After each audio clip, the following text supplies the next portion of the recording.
33 razones para volver a verte, por Alice Kellen. Capítulo 6.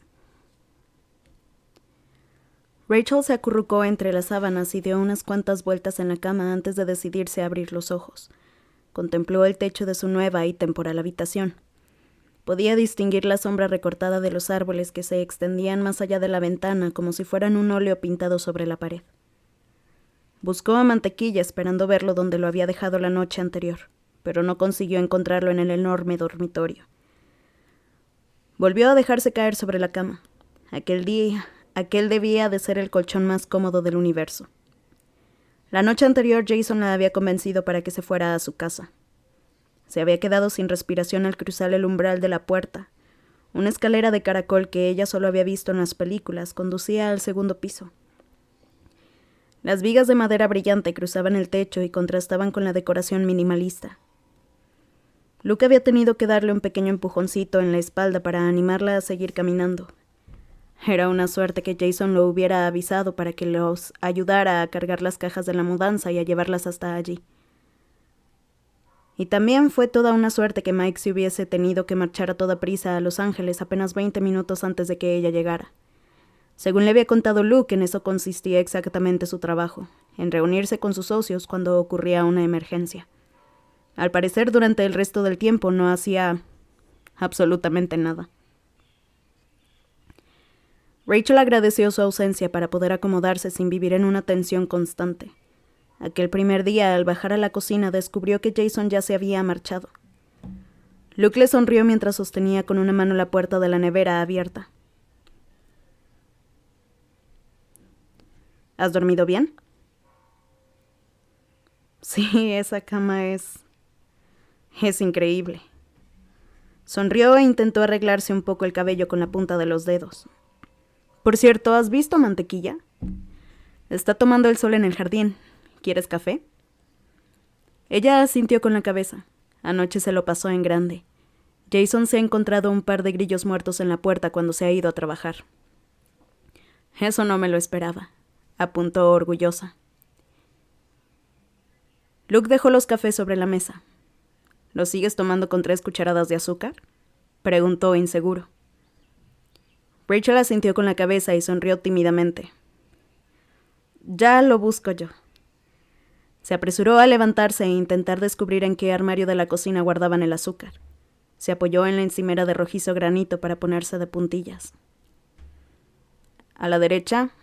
Sí, el siguiente, le indicó Luke con amabilidad. Bien, ya lo tengo. Volvió a su sitio, abrió el tarro y se echó 3 cucharadas. Después, mientras removía el café, contempló a Luke en silencio.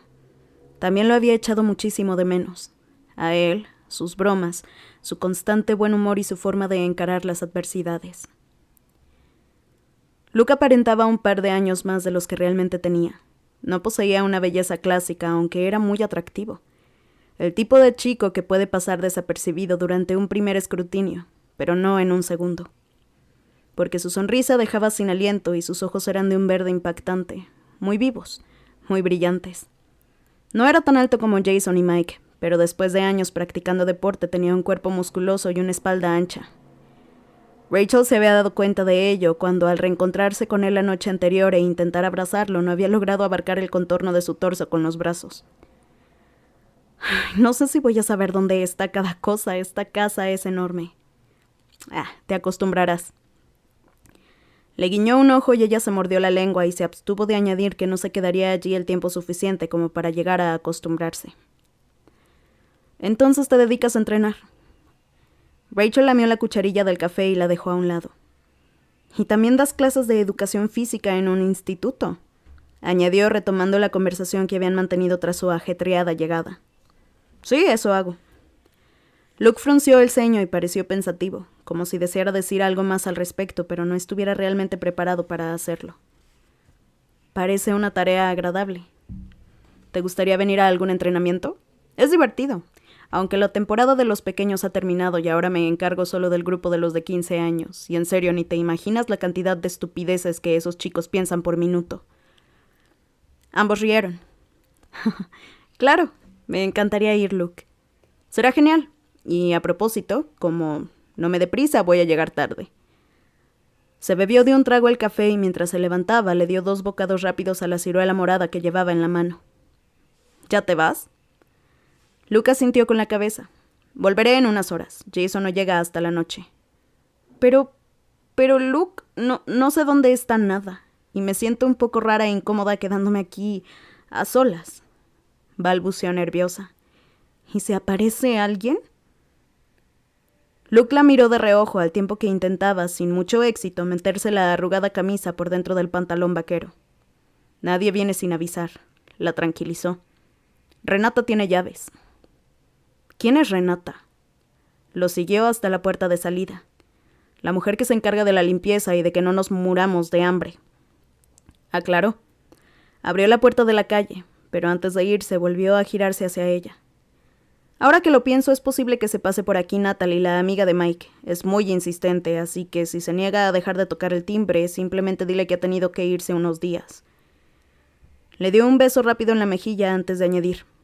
Me alegra que hayas vuelto, Rachel. Te echaba de menos. Todos lo habíamos hecho. Rachel se quedó mirando la puerta por la que Luke acababa de irse. Se le habían disparado las pulsaciones. No estaba celosa. Ya no sentía nada por Mike, pero aún así le había impactado aquella revelación. La mente de Rachel no tardó más de unos segundos en comenzar a imaginar cómo sería la amiga de Mike. Ahí estaba de nuevo, comparándose con las otras mujeres que pasaban por su vida. No podía evitar que la intrigara saber qué tenían que ella no había podido ofrecerle.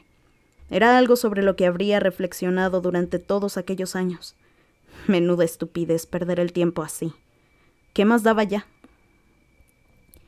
Emitió un largo suspiro, ignorando las dudas que en ocasiones hacían acto de presencia, y contempló la entrada de la casa. Había una pequeña cúpula en el techo del recibidor y las cristaleras laterales permitían que la luz entrara a raudales. Regresó a la cocina. Terminó de beberse el café y después comenzó a inspeccionar la propiedad, intentando retener en su memoria cada rincón. El jardín delantero era irrisorio, al lado de la extensión de césped que se abría en la parte de atrás, lejos de los ojos curiosos de los vecinos. La piscina, cuya forma le recordaba a un riñón, tenía las paredes chapadas de diminutos azulejos de un tono azul cobalto. Rodeando la puerta trasera de la casa estaba el porche de tablas de madera obscura que precedía al césped y la vegetación, que se abría paso por todas partes. Había varios abetos grandes que con su frondoso follaje impedían que se pudiera ver el jardín desde las casas contiguas. Los jazmines, que en aquella época del año todavía estaban repletos de delicadas florecillas blancas, emanaban un aroma embriagador. Se quitó las zapatillas de deporte y los calcetines y hundió los pies descalzos en la hierba fresca y húmeda.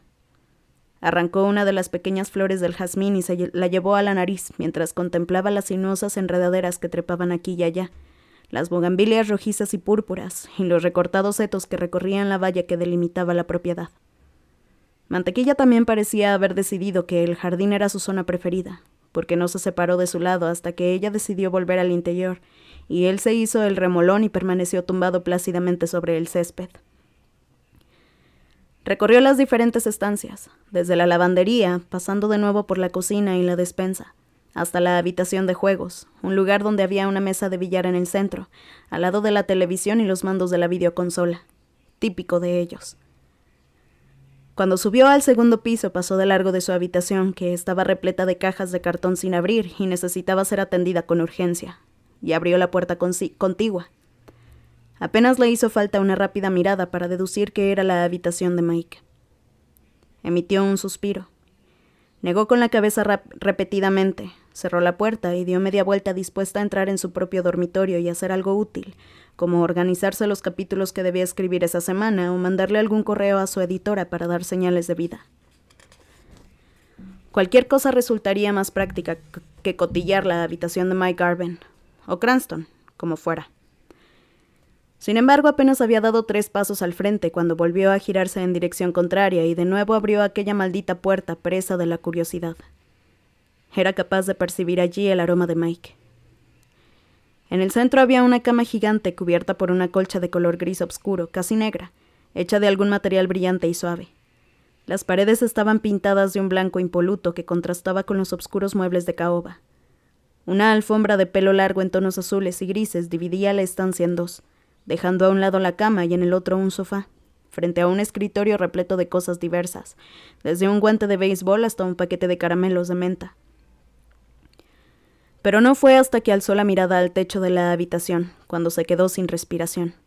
La superficie blanca estaba repleta de pequeños puntitos de los que brillaban en la oscuridad.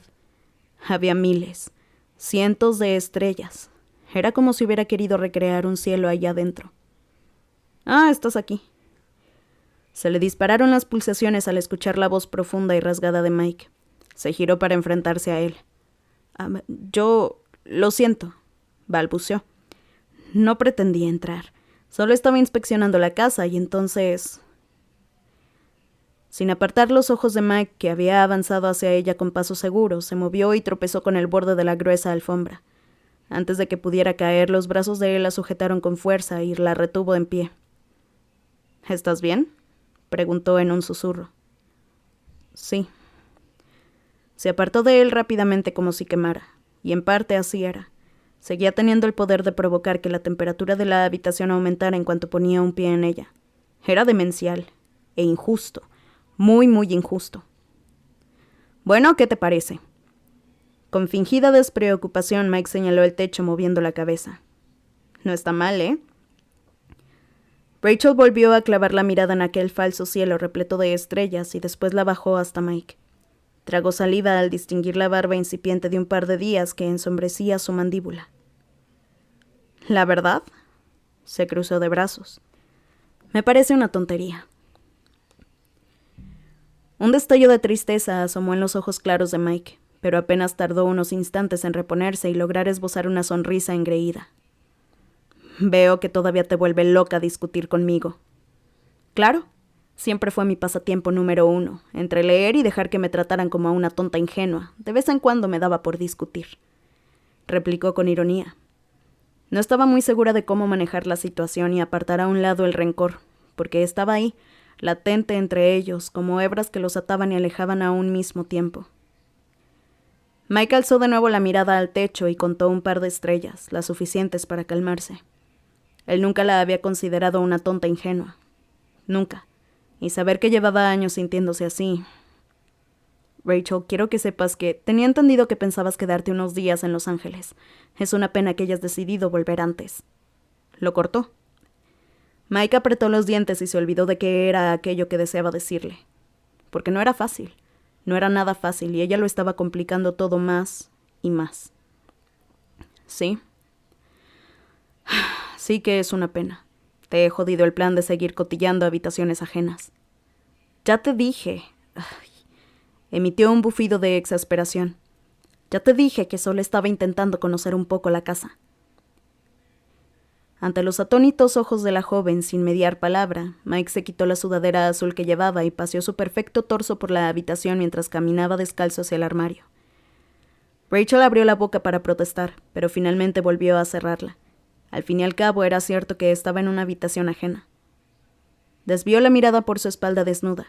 Tenía algunas marcas y cicatrices blanquecinas en la parte inferior del hombro derecho, justo bajo un extraño tatuaje donde se entreveía un símbolo de líneas retorcidas que fue incapaz de descifrar.